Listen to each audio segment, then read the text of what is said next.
Welcome to the fourth edition of our live webinar series, and thank you to all our panelists, participants, and technical team for making time to join us for our webinar town hall discussion this weekend. We have already discussed physical and mental health in these times of crisis, so today our webinar is about economic empowerment in our communities. For some, the coronavirus pandemic has opened up new opportunities as people's needs and demands change and many jobs become remote and move online. For others, it has been a threat to their jobs, businesses, livelihoods, and very existence.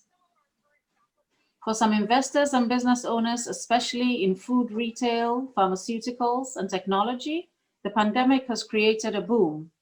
For others in travel, tourism, events, and food service, it has been catastrophic. This webinar hopes to give us different perspectives on investing, financial planning, and career building that can shed new light on grappling with these issues during a pandemic.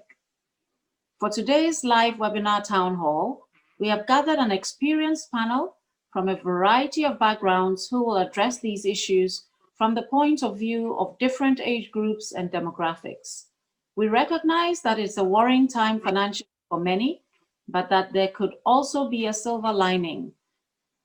The biographies of our panelists will be made available on our website after the webinar. However, I'd like them to introduce themselves and tell us where they live, what they do, and experiences they may have had relevant to our discussion today. I would also like them to address our central question, which is, how should we be navigating our careers and finances during this pandemic? What are the pitfalls and what are the opportunities? And we'll start with Mr. Yaw Asamoah. Thank you, Ambassador. Good morning, everyone in the States, and good afternoon to those of you abroad. Thank you to you, Ambassador, and the HACSA team for inviting me to join the panel. I think this is a really interesting and obviously timely topic. It's one that doesn't normally get enough attention, so kudos to you all for shedding some light on it today. I think you did a great job setting the context, but I'd like to provide a little bit more background. Obviously, we're here to have the discussion because of COVID today, but if we really sort of step back and think about the last 20 years, we've really had a series of multiple global crises, right? So thinking about going back to 1999, 2000, when we had the dot-com bubble, followed quickly by 9/11 on the back of that. And then, of course, in 2008, 2009, we had the global financial crisis. And now, 8 years later, we're dealing with COVID. And so really, if you think about the last 20 years, we've really every few years stumbled onto one big financial crisis after another. Obviously, COVID is more than a financial crisis, but the financial implications are pretty significant. Regardless of where these crises originate, they tend to have one thing in common, which is in today's sort of globalized economy, regardless of where it starts, the ramifications tends to impact people all over the world and across all walks of life.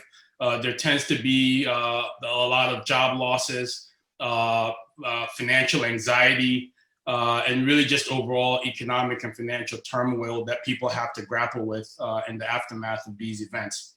And then I think most importantly, needless to say, one other thing that these events have had in common is that Black people and people of color generally tend to suffer disproportionately when it comes to the financial impact from these economic events. So that's one thing that we have to keep in mind and consider.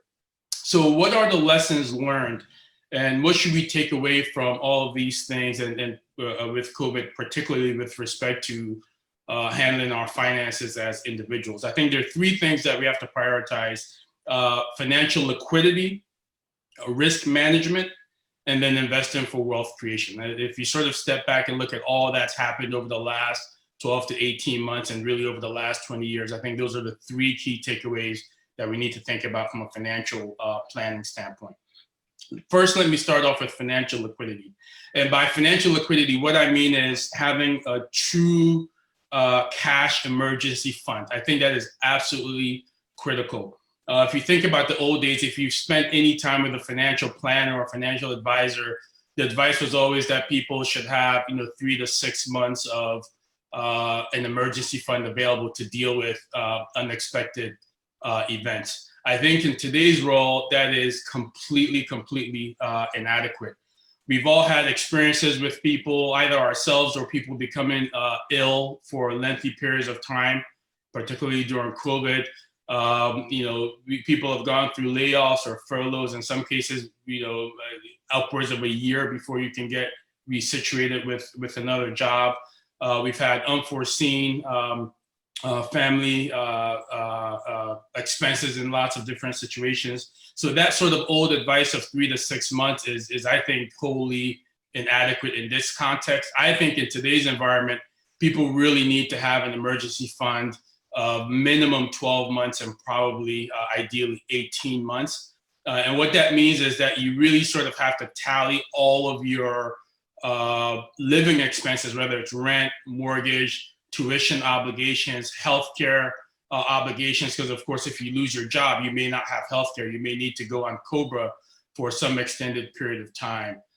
If you have utility expenses, transportation, all those things need to be pulled in, and you need to figure out what that number is on a monthly basis and make sure that you've got at least 12 months of that in an emergency fund. And think of this as a true emergency fund, distinct from your normal savings, right? I would advise people to actually even open up a different account, or perhaps a different vehicle to put this money in, so that it actually doesn't get touched until truly emergency situations such as we're in right now. And it should be held constant. So in other words, if you dip into it and you take 2, 3, 4, 5 months out, you need to replenish it. Now, I think I recognize that this is not something that it's easy for everyone to accomplish up front.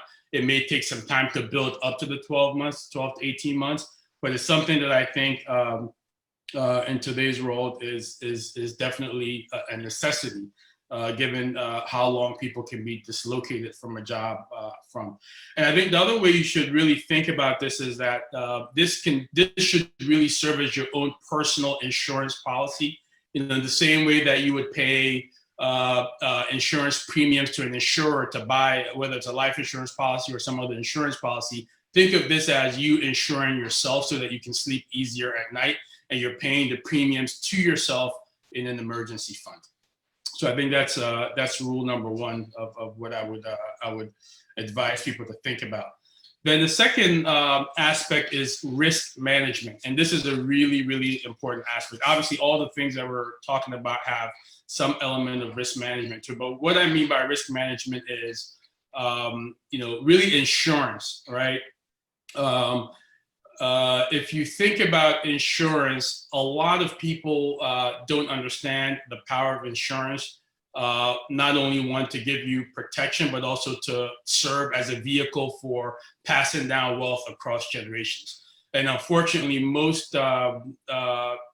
a large segment of people in the Black community and people of color are dramatically underinsured relative to white counterparts, which is unfortunate. Oftentimes, people that do have insurance tend to have an inadequate amount. So they may get insurance just to cover their funeral expenses, or just minor bills here and there that takes care of their family for a brief period of time. People should really think of insurance as a risk mitigation tool and a risk management tool. So, rule of thumb is, make sure you have an adequate policy that provides your family with at least 5 to 7 years of whatever your income was before you passed on.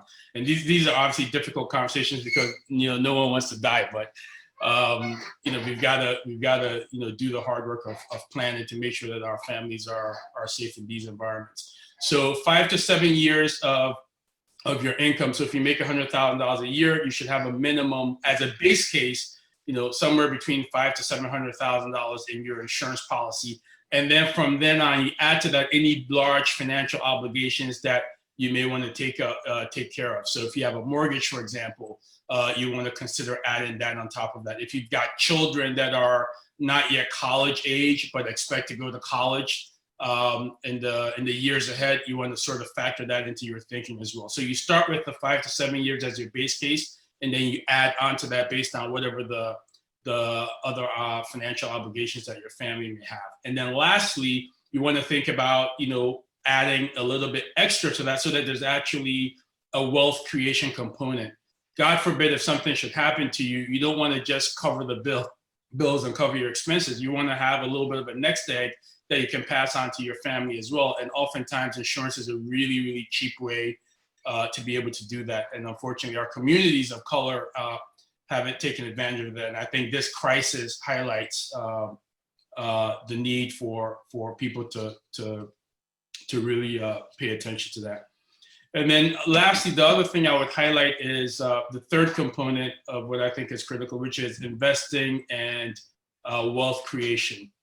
Let me just give you some statistics which are really, really eye-opening, just to use the US market for an example. If you look at the last 35 years, going back to 1986, the US market as represented by the S&P 500, which is our main benchmark, has been up 29 out of the last 35 years and down only 6 years. So what that means is almost 85% of the time, the market is up, right? If you look at, and so that's really astounding when you think about the fact that over that time period, we've had the big stock market crash of 1987, we had 9/11 and a dot-com bubble, we had the global financial crisis, and of course now we've had COVID where the markets totally went into a tailspin earlier in the year.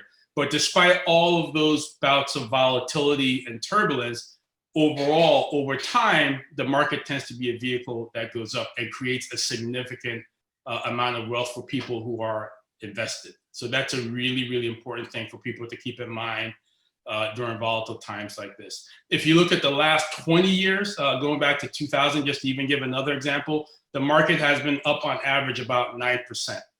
So what that means is if you had invested even $50,000 in the year 2000, that $50,000 would be worth over $150,000 today. So just think about the power of that wealth creation as part of our financial tools. Now, unfortunately, as I mentioned in the beginning, communities of color tend to be really underinvested. So if you look at Black families as a whole, on average, only 33% of Black families are invested in the market, compared to 62% of white families in the United States. So we're missing out on that huge engine that allows us to be able to create wealth. So I think that's a third component that people really need to focus on.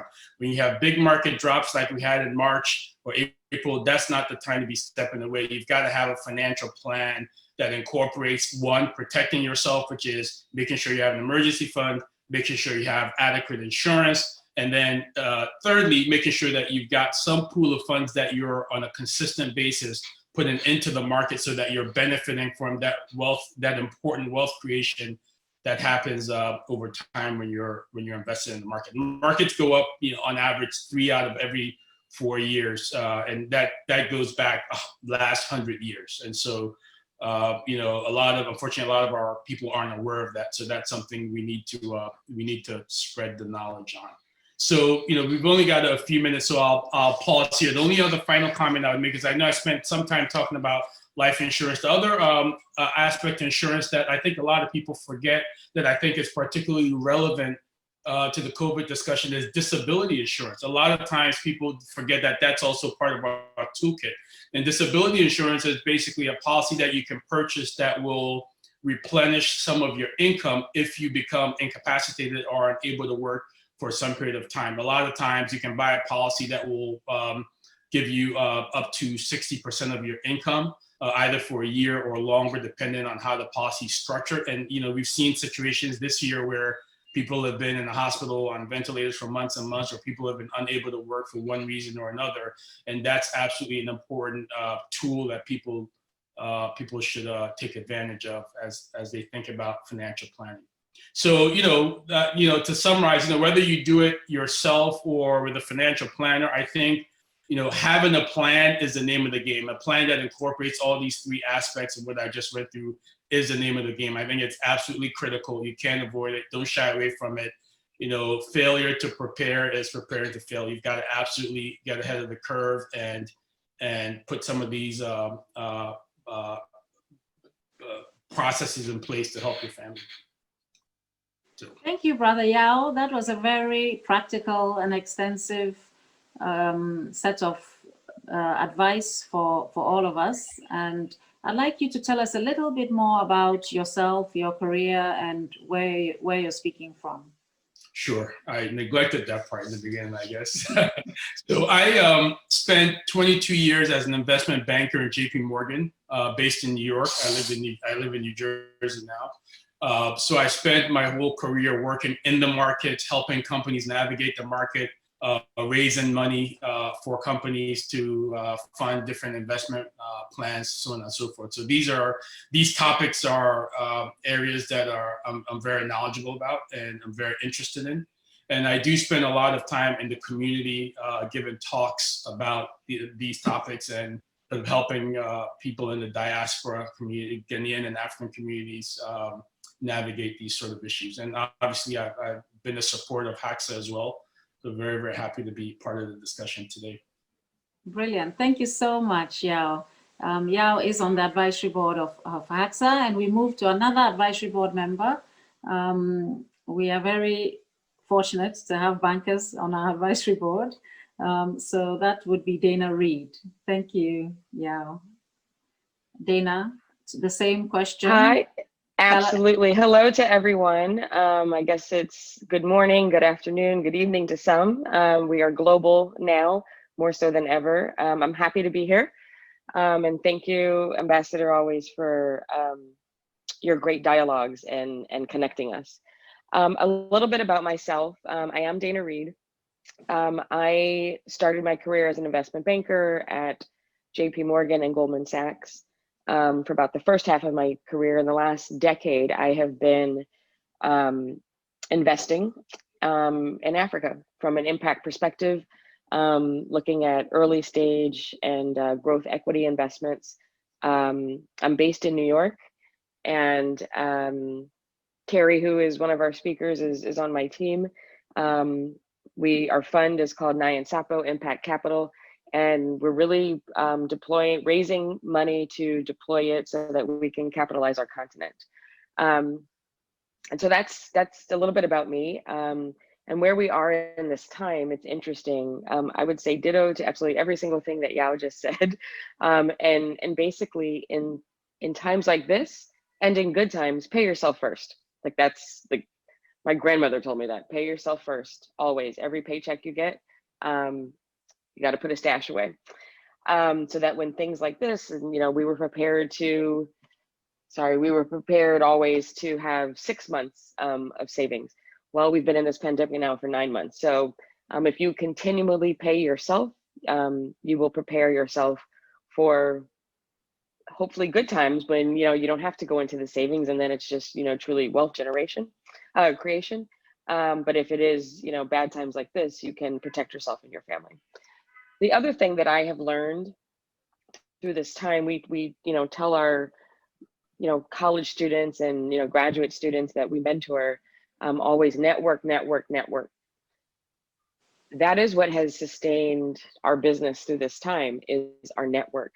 Obviously, I have not been able to get on a plane to go to Africa, which is where we do all of our business. But because of our network that spans, both continents, we have been able to survive. Like, it's through Zoom, but you can't meet people on Zoom. Zoom is for those that you really already know outside of seminars like this and whatnot. But the fact that we have been able to really dial into our network and say, hey, my brother, my sister, we've done business 5 years ago. We can't get there right now. Could you please do XYZ for me? Or what can I do for you here? And so the network has become way more important than it was before. I think before it was just a sense of inclusiveness. And now it is, you can't survive on your own anymore. And so that has been my biggest, I happen to enjoy networking, so it's fun, but I think in this pandemic, that has been the biggest takeaway for me is you have to have people to rely on. And it's not just the people next door or upstairs or, you know, whatever, but it is global, like on the continent. If we are prohibited to travel, who are your friends? Who are your advisors that you can trust and rely on that can do the same, you know, feel the same way about you? And that's how we have weathered this storm and will continue to do so. But we are looking forward to getting back on the continent ourselves as soon as we can. Okay, thank you very much, Dana. And we go next to Terry Opong, who has a more grassroots perspective and can speak probably to some of the younger members who have not got the resources that maybe have been described either by Yaw or by Dana. So Terry, over to you. The floor is yours. Yes. And Good please tell afternoon. who you are. Yes. Yes, good afternoon. It's currently, I'm not in San Francisco. I just couldn't change the background. But thank you all for joining today. I'm coming to you all from Accra. I live in Yaniba Estate in Osu.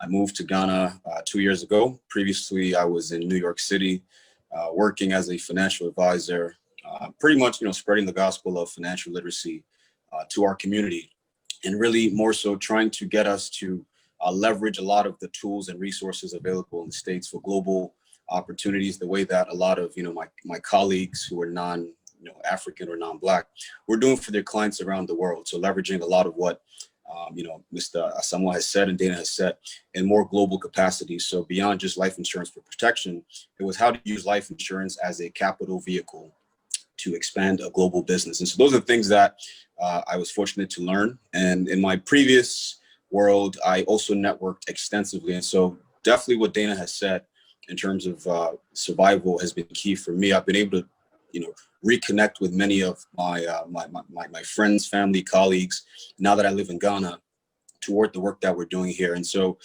I work with Dana as business development, and that means I look for opportunities, I look for partners, and I promote what we're doing here in Africa. So outside of that, definitely I also work with Impact Hub Accra, which currently is looking to, build resiliency here in Accra. As we've all heard and seen, SMEs and small businesses in Ghana and Africa in general don't have the same safety nets and support systems that our counterparts in the West have. And so what we've done at Impact Hub Accra is we've launched something called the New Economy Booster.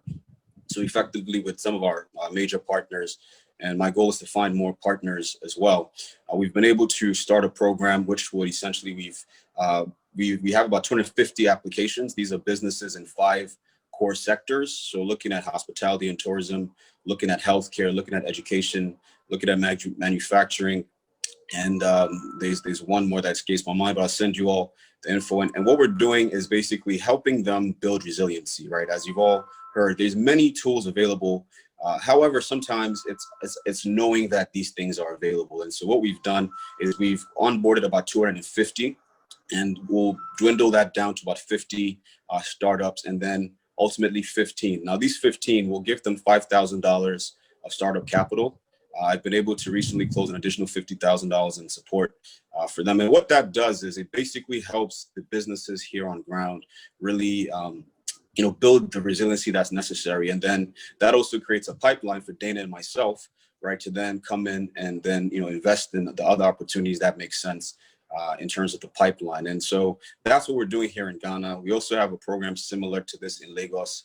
Unfortunately, as you can imagine, our Lagos office is going through some very tough times based off what's happening.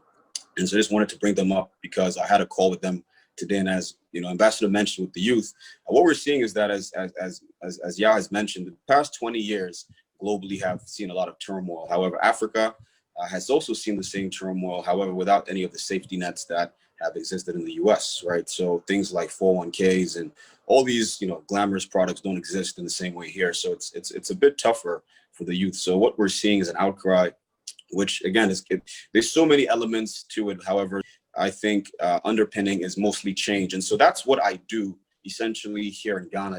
I work with different businesses, startups, in terms of helping them get ready for investors and just to build resiliency. And then definitely with Yaw Asamoah Impact Capital, our vision is to then capitalize our continent. And so working with businesses here on ground to really just bring the solutions to market that I think will transform the continent. And so that's why I moved back to Ghana after spending my time abroad. And thank you all so much for joining us today. Ambassador, thank you so much for this opportunity as well. You're very welcome. And now we move to Shreyas Suresh, who gives us the same answer to the same question from a student's perspective. Shreyas is a student in the George Washington School of Law. So Shreyas, the floor is yours. Hello, everyone.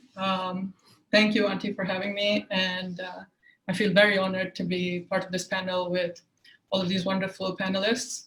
My name is Shreyas. Like Auntie said, I am a first-year law student at the George Washington University School of Law. And because of the pandemic, I'm doing this semester online from my home in Mumbai, India. I graduated from college in 2018 from Washington College in Maryland. And then after graduating, I went to work for a year at Morgan Stanley in Baltimore. And then when my visa ran out, I decided to come back to India and set up a social enterprise called the Soap Table, which works with developmentally disabled people and teaches them how to make soap to try and give them sort of a source of income. So that's a quick sort of career thing. I have also been interested in finance from quite a young age, and I was lucky to have a father who was patient enough to talk me through what the stock market is and why people look at the stock market and why it matters. So that interest led me to major in business and economics in college, and also led me to join a student-run investment group in college, which was a wonderful experience to have at that age. Through that investment fund, I was able to travel to Omaha twice, once to visit the annual meeting of Berkshire Hathaway, and then once to attend a question and answer session with Warren Buffett. So at such a young age, I was able to get exposed to, the thinking of Warren Buffett, and that really had an impact on me. So my second year in college, I decided to set up an investment account, put my own money in, sort of really understood how things work in the stock market, made my mistakes, took my gambles, and then through my learnings, settled on sort of a philosophy that I feel comfortable with and that works for me. So that's a bit of the background for me. Now coming to the question at hand with the pandemic, I think my personal experience and my suggestion is just to look at the bright side. Like Auntie Johanna said, look for those silver linings. And I know that sounds simplistic, but the past few months, I've been trying to apply it to my personal experience. And I found that looking for that bit of positivity has really helped me with coping with the pandemic. So if I had to break down my personal experience with the pandemic, I think I can look at it from 3 points of view. So with my investments, I very early on made a decision to not look at the news and see, what companies are doing well today and then crashing tomorrow, or what's going on the everyday news cycle in the stock market. I decided not to look at that because I'm fortunate enough where I can have a very long-term horizon where I can put money into the market and be fairly confident that I wouldn't need to take it out for the next 40 plus years. So I reinforced that long-term horizon and decided to look at that bright side of maybe I'm not making that little bit of profit by investing in the company that's hot right now, but I don't have to deal with the mental sort of anguish of a company crashing because of all the uncertainty right now. So that was my bright side with the investments. With my education, so like I said, I'm a first-year law student. My law school started in August, and in June or July, I was faced with a difficult decision of whether to defer to next year or to do law school online this semester. I finally decided to go ahead and do it online, and that came with its own challenges. So living in India and studying in the US, I have classes almost every day between 3 a.m. and 7 a.m. So that's been a struggle to get used to. And then something like the law, which is something most people aren't exposed to before they go to law school, learning all of that new from an online medium has been a challenge. But again, I've been trying to look at the positive side of it, where one, I get to spend a lot more time with my family, which is always great. And two, I get to save so much money on things like rent and food and other things that I would have had to spend if I was living by myself in the US. And finally, coming to my business, unfortunately, it sort of, I wasn't able to reach a lot of my goals that I had with my business here because of the pandemic and because of the lockdown. So because I had to go physically teach people how to make the soap, that stopped in March when we had a lockdown and I wasn't able to reach people physically. So I will always have that regret of not reaching those goals that I had set for myself. But again, I've been trying the past few months to put a positive spin to it and look at the positive side and see all these other opportunities that have come to me through this period of the lockdown that I've been able to take advantage of. So in the lockdown, I set myself a challenge of reading 21 books in 21 days and managed to do that, which was great. I learned so much from it. I also managed to do an internship with HACSA.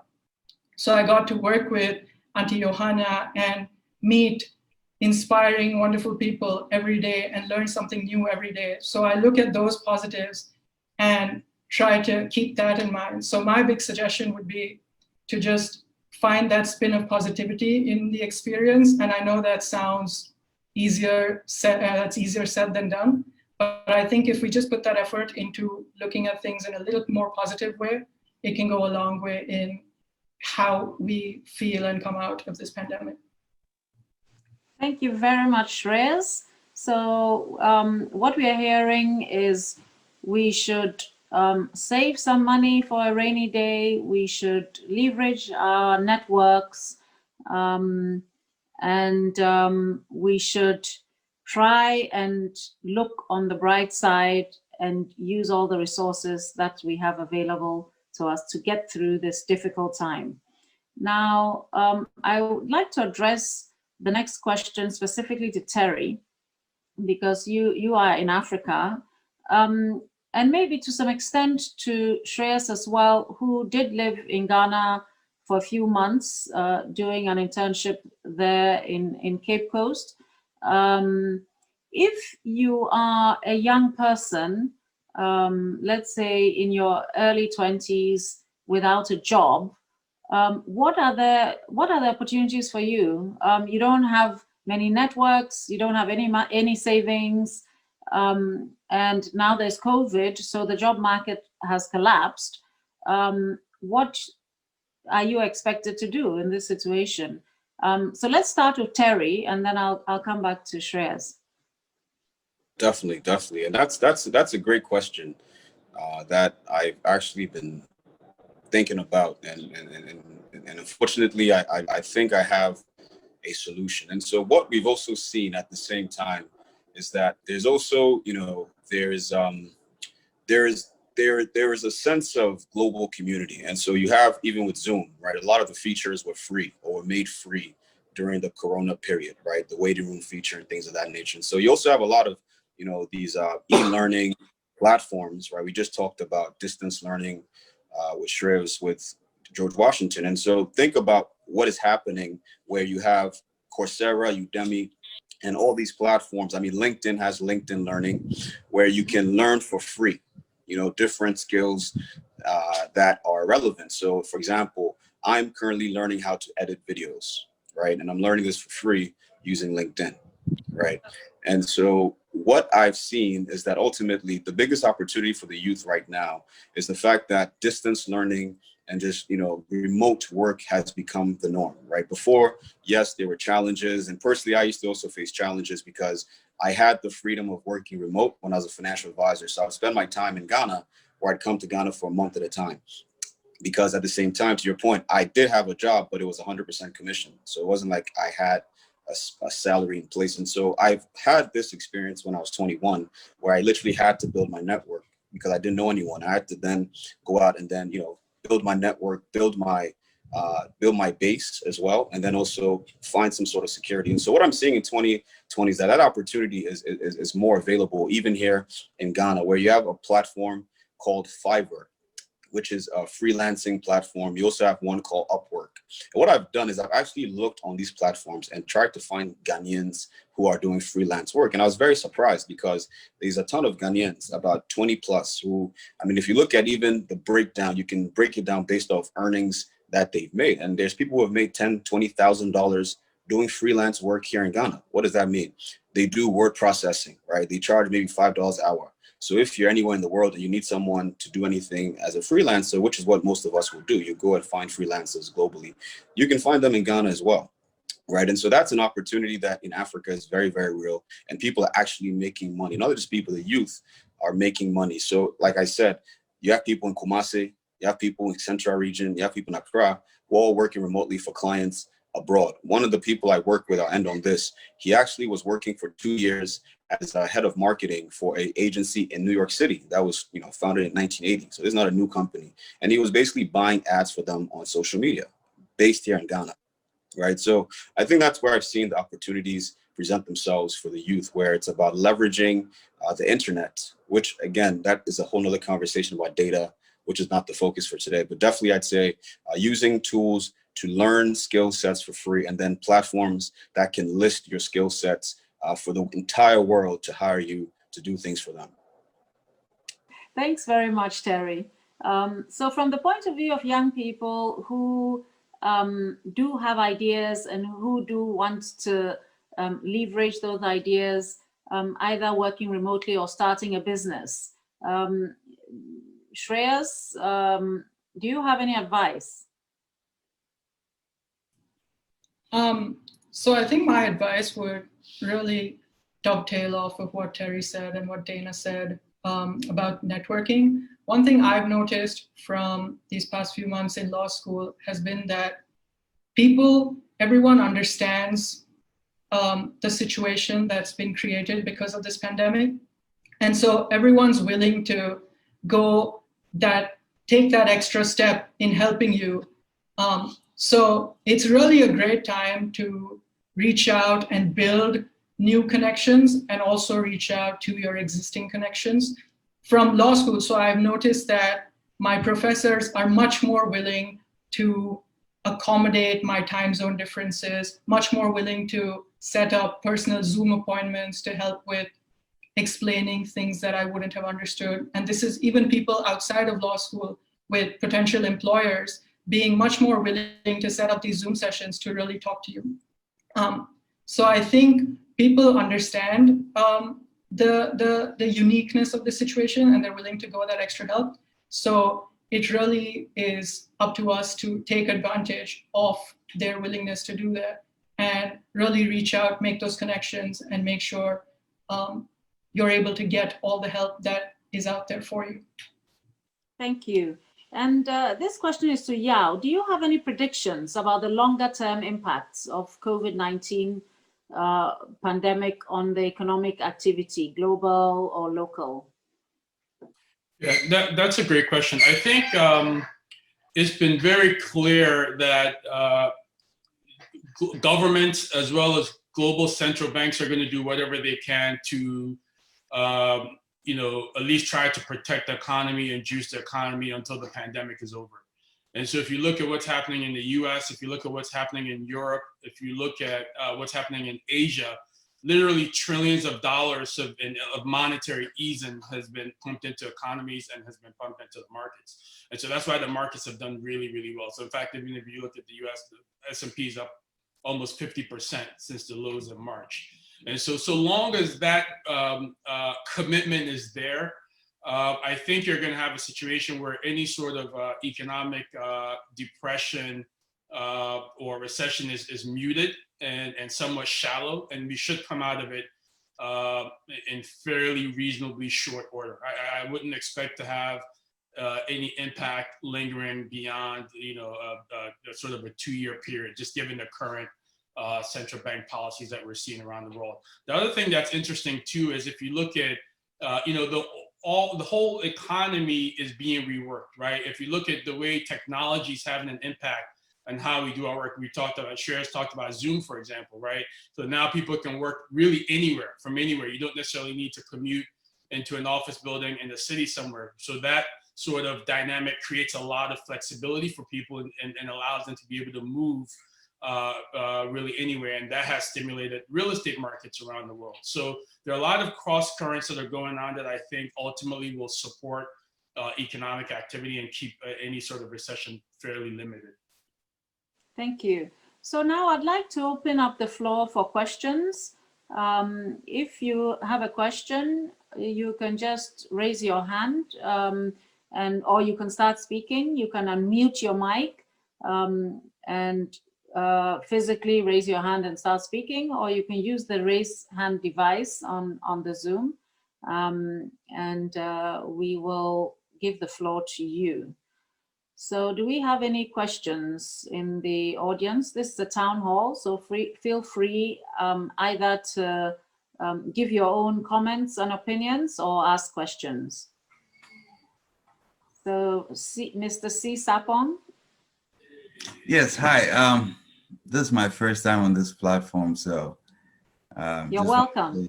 Thank you for inviting me, and to Yaw, I think you recognize me. Good morning, Joe. Yeah. Please introduce yourself and tell us who you are. My name is Christian Sapon. I am a civil engineer. I'm based here in Los Angeles, and I've been working as a civil engineer for, in excess of 20 years right now. Previously, I was in the consulting industry, and for the last 13 years, I am with waste management. So I have had, I hope that's good enough for an introduction. Of course. I have heard what everyone has had to say, and actually it is true. I've sat in a few of these financial planning meetings, and when everyone says pretty much the same thing, you have to realize there's some truth to it. But on the flip side, I have been, as I said, I'm with waste management, and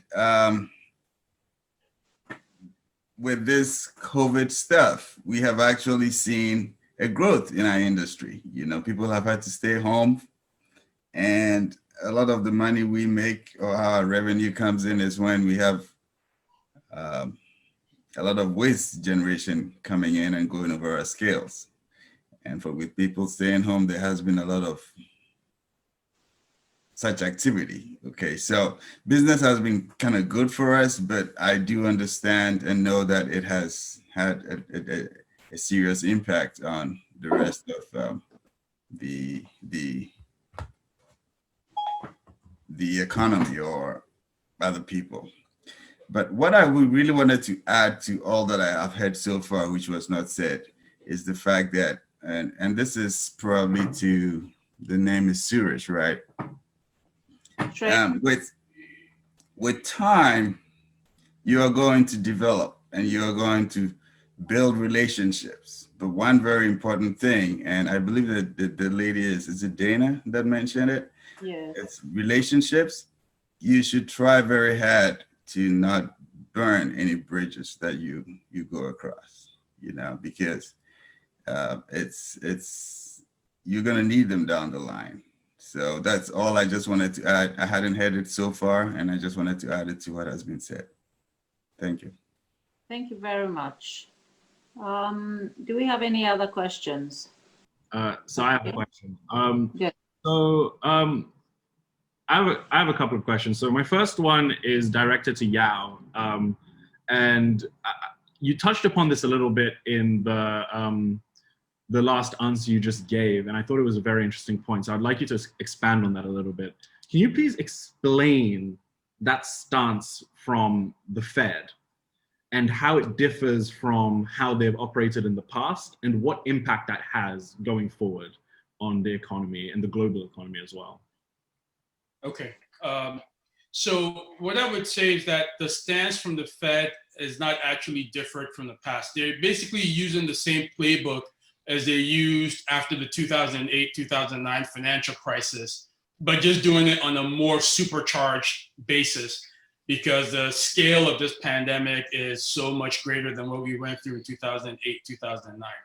And so for people who may be less familiar, let me just explain essentially what the Fed is doing. So the whole concept is asset inflation. So in other words, they're flooding the system with money so that and by injecting liquidity into the system, and also by cutting interest rates so that interest rates are really, really low, right? So close to zero. So if you put your money in a savings account, you're going to get basically nothing. If you buy a 10-year government treasury bill, the interest rate is 0.8%. So over time, you don't really make anything. So by doing that, what the Fed is essentially doing is they're forcing people to go out on the risk spectrum and buy other assets that will give you a greater return, i.e. the stock market, which is why the stock market has gone up so much since March.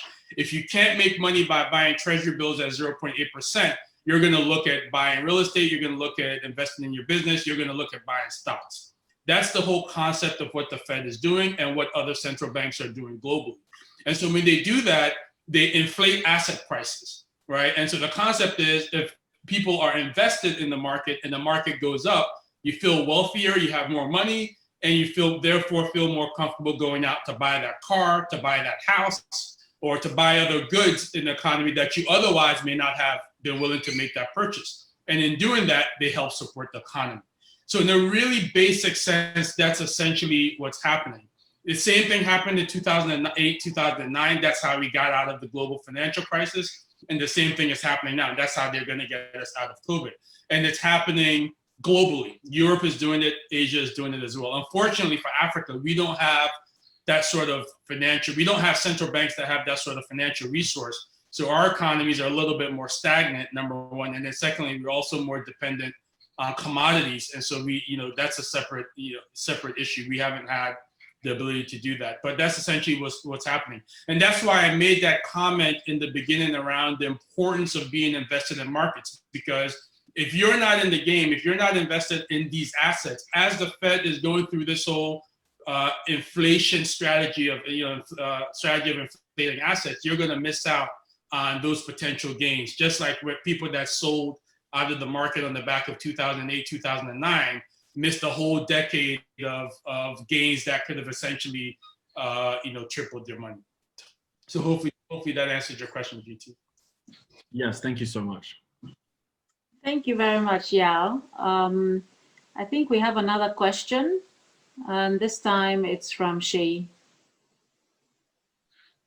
Hi, I'm Shay Mustafa, and I've been going through the discussion at the moment, and one of the things that was kind of sticking in my head as something to go over was I've heard a lot of discussion about the kind of the rise of inequality on the national level as a result of the sorts of response to COVID that Mr. Asamoah was just talking about, the influx of large amounts of cash into specific types of markets in specific areas, but in ways that may neglect others. And I was just wondering if there has also been any consideration about the global impacts also being unequal in a similar manner, if this is something that's going to hit other countries significantly harder than hit some countries significantly harder than others. So I was just wondering if that's something that's been thought about anywhere, or if at the moment the considerations of inequality are just on the national level. Yeah, that's a great question. I'll kick off, and maybe, I don't know, Dana, if you have something to add on that, maybe you can chime in as well. But there's a lot of conversations that are going on right now, particularly with, let me focus on the African governments for a minute, because they're essentially the ones you're describing, right? Governments with less resources to be able to effectively deal with the pandemic. So there's a lot of discussions going on right now amongst the African finance ministers. They've formed a group to effectively lobby the G20, the IMF, and other global financial institutions to provide, number one, debt relief, so that the African governments can have more fiscal space to be able to run the sort of deficits that you need to run to basically pump money into your system, and also to get more grant support. So those conversations are going on right now. I would say the initial reaction has been fairly cool and muted, which is a little bit unfortunate. It's sort of, we're going sort of hat in hand, asking for the international financial institutions to bail us out and give us the benefit of the same policies that they're using to reflate their economies. But unfortunately, they haven't really been as open-minded to that as we would need them to be in Africa. What they have done is they've given us some debt standstills for the balance of this year. So in other words, all the money that the African governments have borrowed from these bilateral lenders for the duration of 2020, they don't have to make interest payments on that debt. So there's some discussions going on whether or not that can be extended to 2021, for example. So there seems to be some, receptivity to that, but all the other things that we've asked for in terms of providing, financial support, I would say those discussions are have not resulted in any meaningful support yet. So if we don't get that, it's going to be really difficult. Governments are going to have to make very tough choices around, how, where they cut spending in order to, fund some of these corona relief initiatives. Thank you very much, Yaw. That was a very, very detailed and useful answer. And we go next to Geneva. Geneva has a question for us. Hi, everyone. I want to first and foremost thank the panelists for a great discussion and a very timely one. I think I took several points to take away for myself. I kind of want to circle back to Yaw's initial conversation. I think, Yaw, you did a great job of kind of setting the fundamental tools that we need to think about in terms of like wealth creation and building generational wealth. But I think during this time, what has been equally highlighted is just like the wealth gap between ourselves and like our white colleagues. So I want to kind of delve into that. What do you think are some of the common pitfalls towards the path of wealth creation that we as a people need to avoid? I know several articles have highlighted home ownership and the challenges for minorities to get access to, loans, etc., to be a challenge, in addition to some challenges with this quote unquote black tax. But I want to know from your perspective, what are some of the common challenges or pitfalls that we can be mindful of or avoid to make sure that we're building sustainable generational wealth? Yeah, hi Geneva. That's a great question, and that's there's a lot of different reasons for why that is. Going back, there's a historical legacy, which we've discussed in a number of earlier HACSA panels around sort of why we're in that situation. But I think first and foremost, there's a lack of knowledge and financial literacy in our community with respect to what tools are available and how to best use those tools to create wealth, right?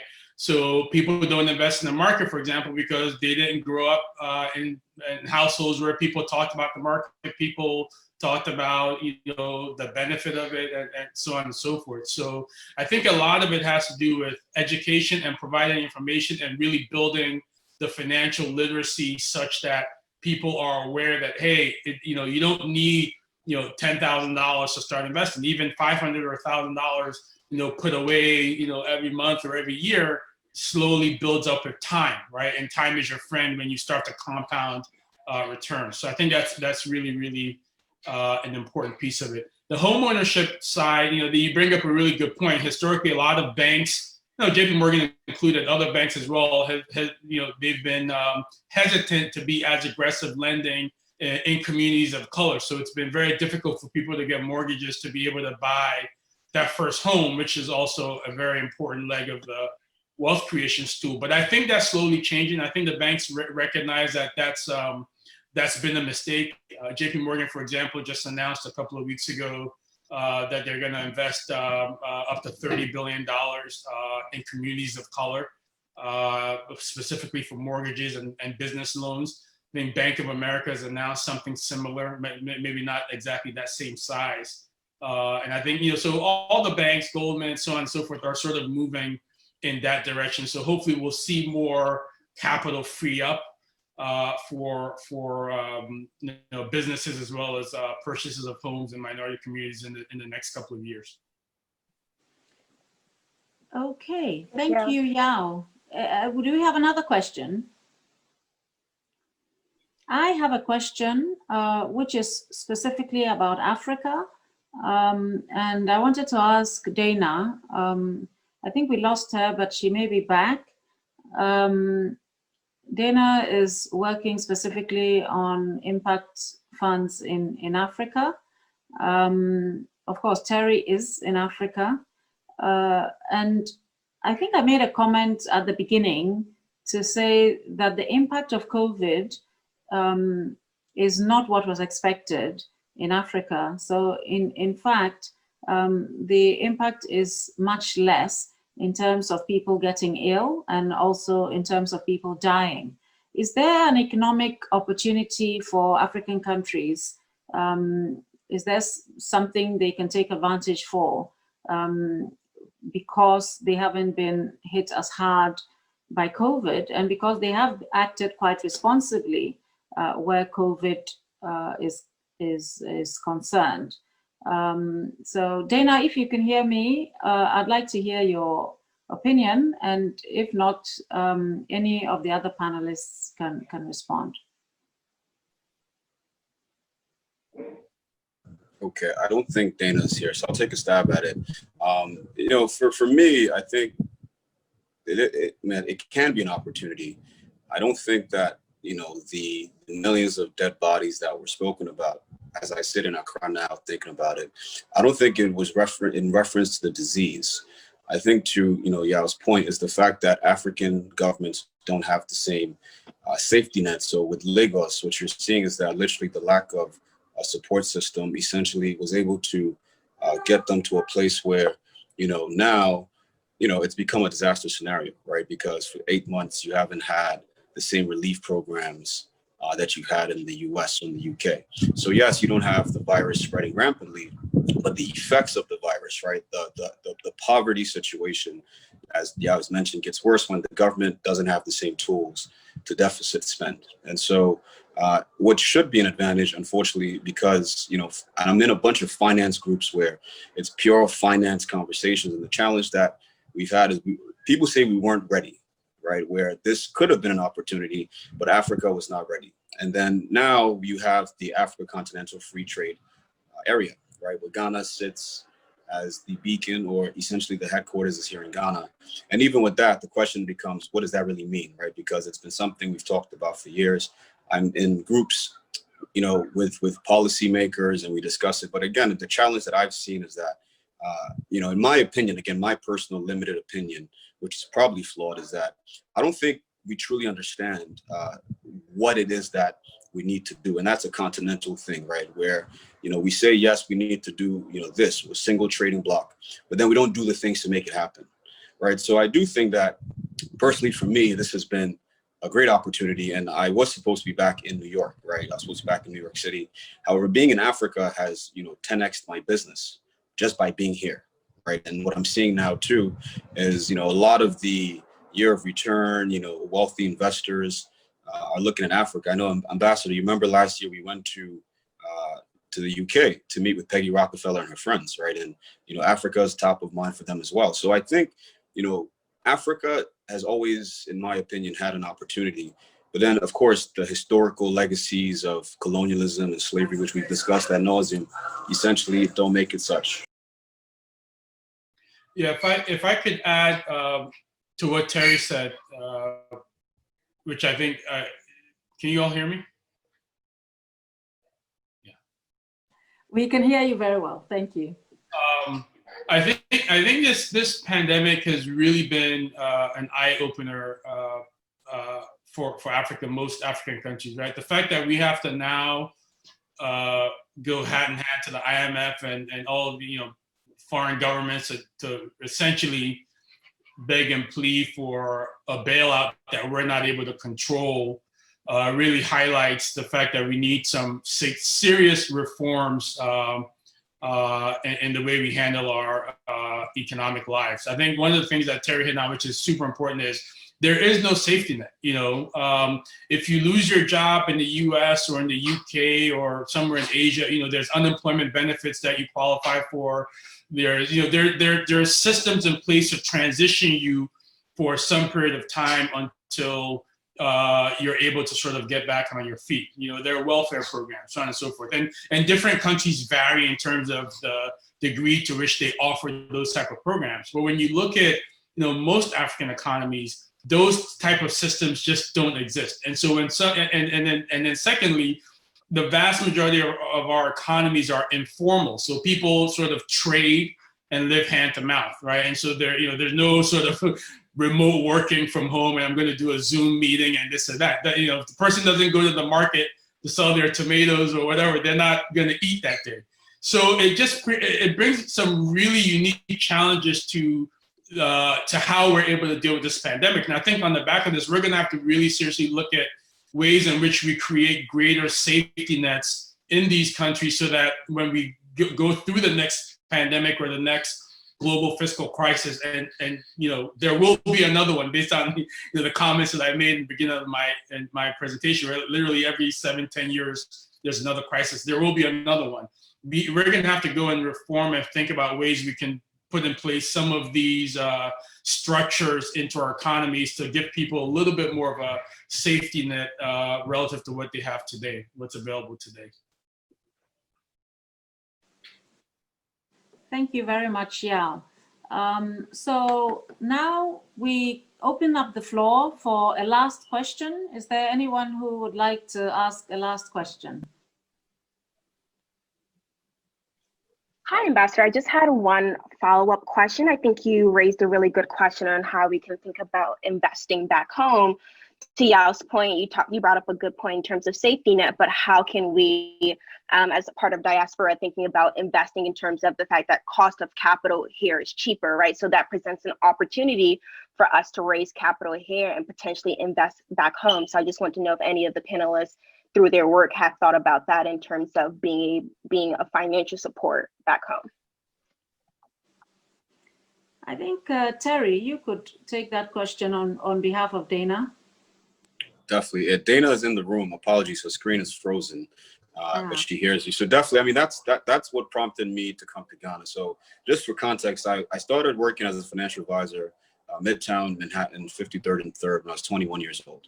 And, what I learned in the 2 weeks of training was mind-blowing, right? I learned how, a guy who was 21 years old had used a life insurance policy to basically pay his rent for a year in New York City. I didn't understand how these things were possible.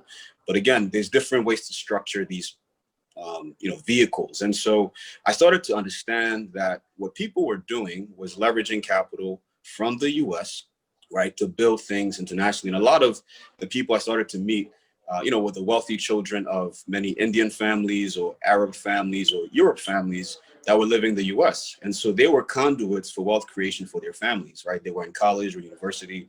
And because we were around the same age, they would basically, ask me for help with doing X, Y, Z, and I'd bring in a senior partner. And I learned so much about, to your point, the cost of capital, and specifically how many of our counterparts, right, they leverage the US, specifically the capital, and then they take the capital abroad, build businesses, and then bring the capital back here to purchase real estate, right? So it's a global flow of capital. And so that's really what inspired me to come to Ghana, because I didn't really know much about the investment, climate here in Ghana. So because I was also self-employed, I could afford to take off a month or 2 months to come to Ghana and network. And so that's what I was doing, where I'd come to Ghana, try to meet people and educate them on what was possible in the US. But, our people, to your point, we because we've been historically held back from this information, it's very difficult to believe that it's possible, right? Even though I'm telling you, no, this is what people I work with are doing. It's not like I'm saying it's a facade. The challenge was, not really understanding it. And so where I sit now, 7 years later from that point, is that's what Dana and I do. And so I have left finance. I'm no longer a quote unquote financial advisor, but the work that we do and that everyone I believe has an opportunity to do is just that. And it doesn't have to be capital. It could be resources which come in the form of know-how and knowledge, right? You can be a mentor for businesses here on the ground who don't understand, growth stage processes, right? Which also would help them access a bigger market. So think about Shea Butter, which Dana unfortunately is not able to speak on, but that's what her first investment was, right? In the North, worked with a collective of women and ended up helping them get a pipeline where their products are now sold in the United States, right? And so it doesn't always have to be money. Money, of course, is the crux of the issues. However, beyond the money, your skill sets, right? Geneva, it seems you're very well spoken. You seem to may know one or two things that would be helpful, right? So some actual practical uses, and for me, I like practicality. So one thing that I'm doing is exactly that. We're looking for mentors for the New Economy Booster Program here in Ghana to literally work with 250 entrepreneurs here on ground. So if you have money, there's an opportunity for that as well. But for this specific one, it's just we need mentors. We need people that can do what we've done on this panel, right? Talk to people and educate them on what is possible. And then, of course, down the road, if you want to invest in them, that's a conversation between you and them. But what I can provide initially is at least access to businesses here in Ghana and across the region that, we can speak to. And then definitely Dana and I are working on bigger plans for that as well. But that's where I'd say holistically, you should start your journey where you are, right? Don't wait to be a millionaire and then come to Ghana or Africa. Start by just nurturing maybe in your family relationships. Your auntie has a business here. She's selling tomatoes. She doesn't know how to expand it, right? Maybe you can give her tools and tricks, but that would necessitate, of course, I would say coming to Ghana at least, every so often to understand what is happening here on ground. So hopefully, Yaw, if you want to add anything, because I know you definitely do investing here on the continent and you're way more versed on that than I am. So if you wanted to add anything, Yaw, not to call you out, but I think you have an immense knowledge that we can tap into and we would love to, follow your footsteps. Yeah, no, Terry, I think you gave a really good summary. The only thing I would add is, certainly for those of you in the West, like Geneva, who are thinking about investment opportunities in Ghana, or other countries in Africa, it really is important to have good partners and to use a good platform. So, Terry and Dana obviously have one platform. There are others out there. So there's a little bit of a burgeoning private equity industry that's being established in Ghana, where you can go in and invest in a fund or invest with a company that then goes out and uses that, pools those resources together to then go out and find investment opportunities on your behalf. So unless you're going to be there on the ground yourself to do that, I think it's really important to have that partner because it's a really tricky landscape. Trust is an issue sometimes. You got to make sure you're finding and backing the right entrepreneurs in the right businesses. So I think having that sort of setup is really, really important. And so I would encourage you to do some research on Terry and Dana's shop, as well as some of the other shops that are now being established. And the second point I would make is that the nice thing about investing in Ghana and other places in Africa is a lot of these businesses are capital starved because the banks won't lend. But at the same time, they don't really need that much money to really goose up their growth. Sometimes it can be as little as $10,000 to $20,000. Sometimes it's $50,000 to $100,000. But we're not talking about millions and millions of dollars, similar to the way you might need to do a seed investment here in the U.S. So with a little bit of capital, invested or pooled the right way, sometimes you can make a really big impact and get some really interesting opportunities. So that's another, I would say that's an advantage when it comes to investing in Africa. Thank you, Yaw. And we have Dana back, thank God. So maybe Dana can, you're on mute, Dana. Tell us a little bit about the shea butter. That sounded very exciting. And anything else you'd like to talk about? I know you followed the conversation, but couldn't speak back to us. So now you're here.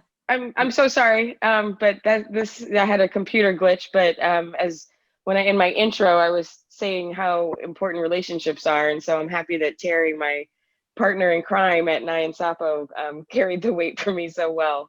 But that really does just speak to the importance of having people on the ground through this pandemic, and in normal times, you absolutely have to have those relationships. And so yes, people were talking about the shea butter.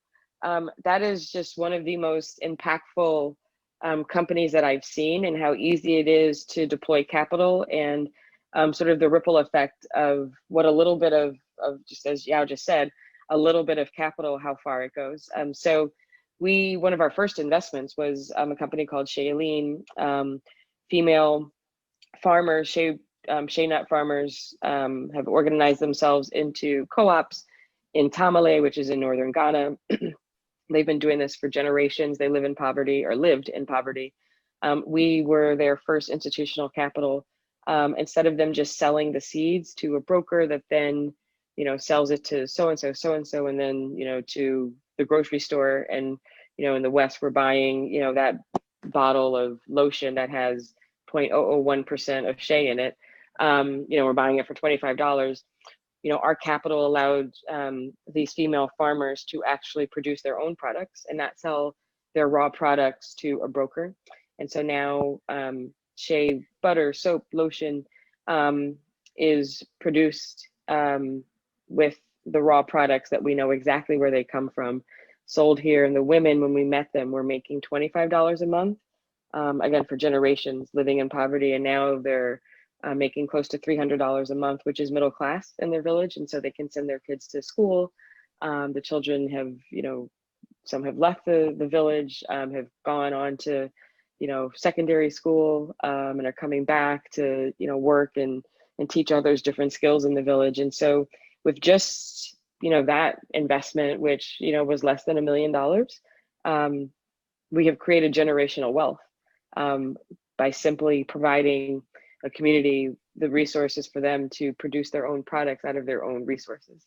And so those are the types of opportunities you can do easily and feel good about on the continent when you have the right relationships. I never would have met, these women that are organized in co-ops for 5 generations. I wouldn't have met them without relationships that we have that span these 2 continents. Brilliant. I think that was a really nice example to end us with, because I really love practical examples, and the theory is all very good, but in the end, we are all human and have everyday problems. So I'm grateful to you, Dana, and to all the panelists. Thank you so much for your fantastic contributions to our discussion today, and for the knowledge and insight that you have provided concerning these important issues in these uncertain times. We at HACSA are proud to bring together and benefit from the experience of the many accomplished and brilliant members of our network, and find ways to share with and learn from our wonderful community. Our next live webinar is a very important one on identity, history, and heritage. It will also include the launch of our unique and innovative HACSA Sankofa Heritage Tours of sites associated with the transatlantic slave trade, which we have developed in partnership with the Embassy of France in Ghana and Google Arts and Culture. Don't forget to tell your family and friends about it, and make sure you don't miss this exclusive and groundbreaking event. For those of you that have not done so already, I'd like to encourage you to join the HACSA Sankofa Network for exclusive information and access to HACSA events and materials, and help the HACSA community expand and grow to continue its work of reuniting the diaspora and learning from and supporting one another. You can sign up on our website for regular membership of $100 or $50 if you are under 25 years old. So that's the youth membership. Please also help us continue our work by making a donation if you can. All donations over $500 confer automatic membership of the HACSA Sankofa Network. Please visit our website at www.thehaxa.org, where you can also watch all our previous webinars and events. Thank you once again to our wonderful panel and to all of you for participating. Thank you and goodbye.